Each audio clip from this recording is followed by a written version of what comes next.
Hello दोस्तों, स्वागत है आपके अपने YouTube channel target civil services में। तो दोस्तों आज है 11 मई। आज की इस वीडियो में हम करने वाले हैं 10 और 11 मई के जितने भी करंट अफेयर्स के क्वेश्चन बनते हैं, सारे क्वेश्चन इस वीडियो में हम डिस्कस करने वाले हैं। और सबसे पहले हम देख लेते जो कल क्वेश्चन आपसे पूछा था। तो आपसे क्वेश्चन पूछा गया था कि हाल ही में अमिताभ चौधरी किस बैंक के फिर से एमडी और सीईओ बने हैं। तो इसका सही जवाब है दोस्तों एक्सिस बैंक का। यहाँ पे करेक्ट आंसर क्या हो गया, ऑप्शन 2।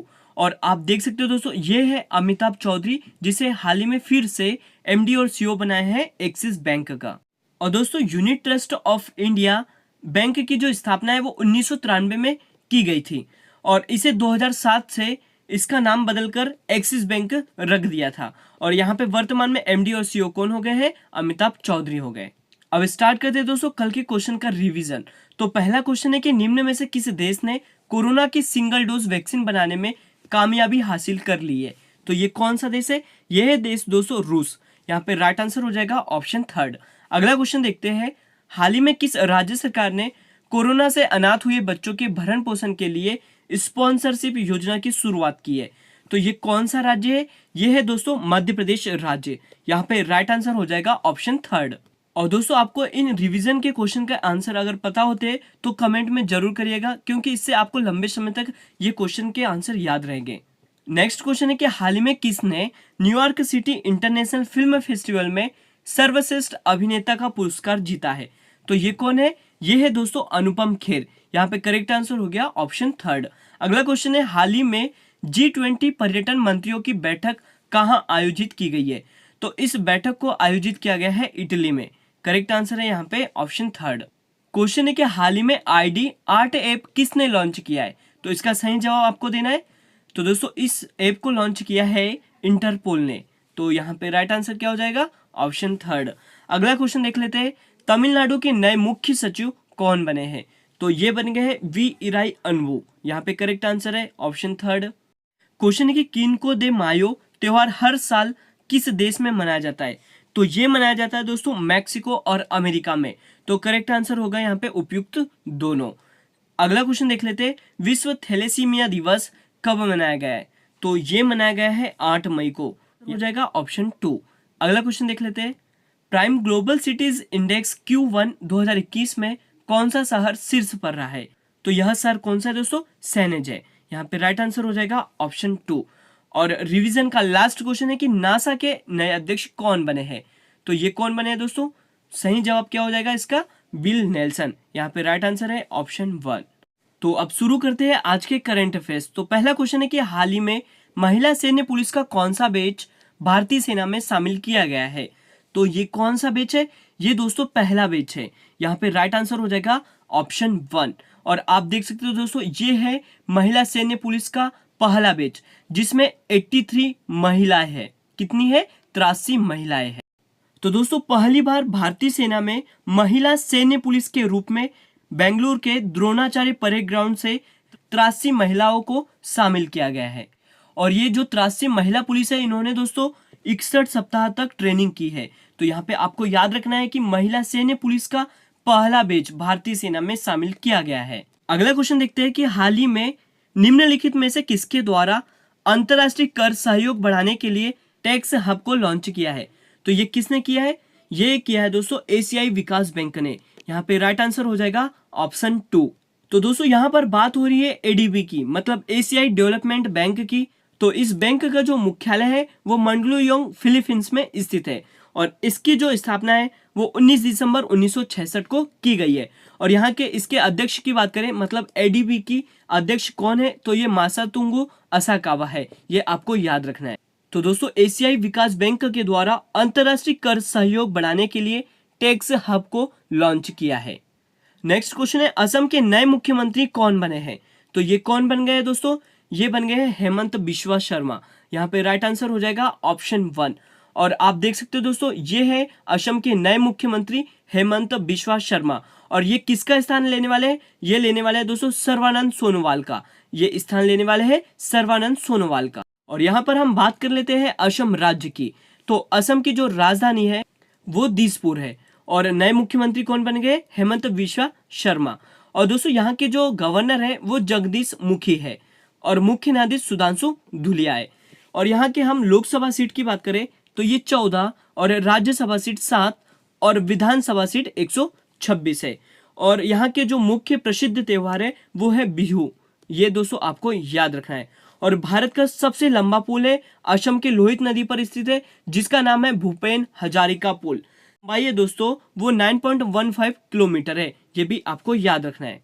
तो असम के जो नए मुख्यमंत्री बन गए हैं वो है हेमंत बिश्वा शर्मा। क्वेश्चन है कि विश्व प्रवासी पक्षी दिवस कब मनाया गया है? तो ये कब मनाया गया है दोस्तों? तो इस दिवस को मनाया गया है 8 मई को। यहाँ पे राइट आंसर हो जाएगा दोस्तों ऑप्शन 1। और सबसे पहले हम देख लेते हैं इस दिवस को मनाने का उद्देश्य। तो इसमें क्या है दोस्तों, हम प्रवासी पक्षी के बारे में जागरूकता बढ़ाएंगे और उनके संरक्षण के लिए जरूरत अंतरराष्ट्रीय सहयोग के महत्व के बारे में देशों में हम क्या जागरूकता फैलाएंगे। तो ये इसका उद्देश्य हो गया। और अब हम बात कर लेते हैं विश्व प्रवासी पक्षी दिवस 2021 की थीम की। तो है सिंग फ्लाई शोर लाइक एंड बर्ड, इस वर्ष की ये थीम हो गई दोस्तों। नेक्स्ट क्वेश्चन है विश्व की सबसे ऊंची चोटी माउंट एवरेस्ट पर 25 बार चढ़ने वाले दुनिया के पहले पर्वतारोही कौन बने हैं? तो ये बन गए दोस्तों कामी रीता शेरपा। यहाँ पे राइट आंसर हो जाएगा ऑप्शन 2। और आप देख सकते हैं दोस्तों ये है कामी रीता शेरपा जिन्होंने यह फतेह हासिल की है। तो दोस्तों कामी रीता शेरपा ने 25वीं बार चढ़ने वाली दुनिया की पहली पर्वतारोही बन गई है। तो इन्होंने शुरुआत कब की थी? यहाँ पे क्वेश्चन आता है कि इन्होंने शुरुआत कब की थी। तो इन्होंने जो पहली बार शुरुआत की थी दोस्तों वो 1994 में की थी, ये भी आपको याद रखना है। और यहाँ पर दोस्तों ऑप्शन है बछेंद्री पाल। तो ये पहली भारतीय महिला है जिन्होंने माउंट एवरेस्ट पर चढ़ाई की थी। और दोस्तों यहाँ पर एक और क्वेश्चन बनता है कि माउंट एवरेस्ट पर चढ़ने वाली पहली दिव्यांग महिला कौन थी? तो ये हमारी भारतीय महिला है अरुणिमा सिन्हा। अगला क्वेश्चन देख लेते हैं दोस्तों, ये बहुत ही इंपॉर्टेंट क्वेश्चन है अभी के लिए कि हाल ही में किसके द्वारा कोरोना ड्रग 2-डीऑक्सी डी ग्लूकोज मतलब 2DG को आपातकालीन स्वीकृति दिया गया है? ये किसने दिया है? तो ये दिया दोस्तों drug controller general of India ने। यहाँ पे राइट आंसर हो जाएगा ऑप्शन 3। तो दोस्तों drugs controller general of India ने हाल ही में कोविड-19 के इलाज के लिए एक मौखिक दवा मतलब ओरल ड्रग को मंजूरी दी है जिसे 2DG कहा जाता है। 2DG को रक्षा अनुसंधान विकास संगठन मतलब DRDO द्वारा आपातकालीन उपयोग के लिए विकसित किया है। तो यहाँ पर हम दोस्तों बात करें कि 2DG आपसे एग्जाम में 2DG की फुल फॉर्म भी पूछी जा सकती है। वो क्या है? 2-डीऑक्सी डी ग्लूकोज इसका अर्थ है। और इसे दोस्तों डॉक्टर रेड्डीज लेबोरेटरी के सहयोग से विकसित किया गया है। और यहाँ पर हम बात कर रहे हैं DRDO की, रक्षा अनुसंधान एवं विकास संगठन की। तो इसकी स्थापना 1958 में की गई है और इसका मुख्यालय नई दिल्ली में स्थित है। और वर्तमान में जो अध्यक्ष है वो जी सतीश रेड्डी है। नेक्स्ट क्वेश्चन देखते हैं, अब्बा दास हीराभाऊ जोशी किस राज्य के नए लोकायुक्त बने हैं? तो ये बन गए दोस्तों गोवा राज्य के। यहाँ पे राइट आंसर हो जाएगा ऑप्शन 3। और आप देख सकते हो दोस्तों ये है अंबादास हीराभाऊ जोशी। और यहाँ पर हम बात कर रहे हैं गोवा की, तो इसकी जो राजधानी है वो पणजी है। और वर्तमान में यहाँ के मुख्यमंत्री प्रमोद सावंत है और यहाँ के जो गवर्नर बने हैं वो सुनील अरोड़ा बने हैं और मुख्य न्यायाधीश दीपांकर दत्ता है। दोस्तों यहाँ पर हम बात करें कि गोवा के 2 पड़ोसी राज्य हैं वो कौन कौन से हैं? तो ये महाराष्ट्र और कर्नाटक है। और गोवा की लोकसभा सीट 2, राज्यसभा सीट 1 और विधानसभा सीट 40 है।